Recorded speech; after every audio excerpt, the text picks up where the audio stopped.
Israel has launched a massive wave of airstrikes on southern Lebanon, killing at least 350 people and wounding more than 1,200 others.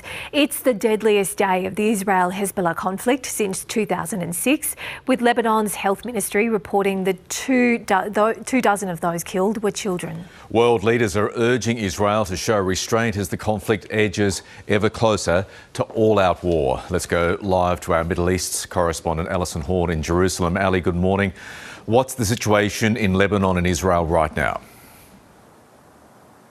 Good morning, Michael. We are still hearing reports at this very moment of a number of Israeli airstrikes taking place across Lebanon, not just in that southern Lebanon region along the border with Israel, but also much further north to the east of the capital, Beirut, in an area that's known as the Bekaa Valley. This is an area that is a Hezbollah stronghold.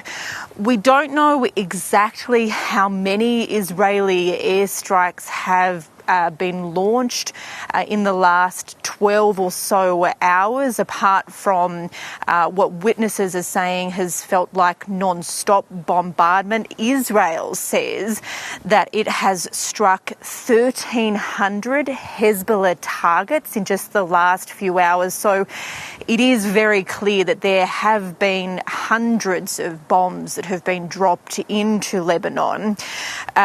What we are hearing is that there has been a number of civilians that have been killed. The Ministry of Health saying at least 350 people.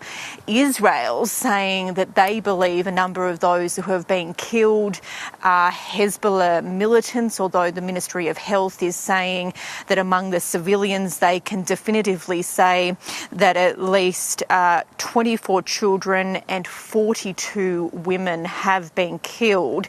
And it was early morning local time when Israel issued this extraordinary warning to residents, particularly in southern Lebanon, telling them to flee and evacuate if they were in Hezbollah areas, foreshadowing what has now come to pass, this massive aerial bombardment campaign.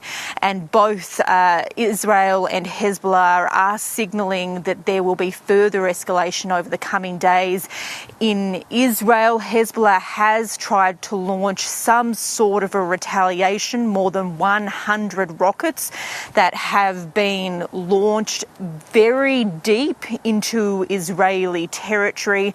And I've just hopped out of a press conference with the IDF, who aren't giving any time frame as to how long this could continue. It is a significant escalation, as you say, Ali. How deep are the fears there now this could lead to a broader regional war?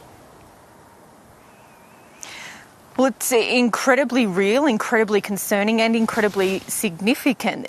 This is the most intense fighting we've seen between Israel and Hezbollah in about 20 years, since the 2006 war between the two groups. So this is a major escalation. We are now significantly higher in terms of attacks and retaliations than what we were seeing just a week ago.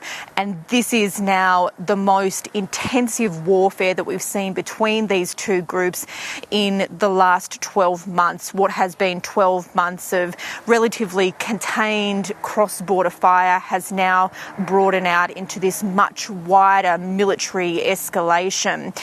We're not exactly sure where this is going to go, apart from Hezbollah and Hezbollah and Israel both signalling that more will come. Israel is not ruling out a ground offensive, sending ground troops into southern areas of Lebanon.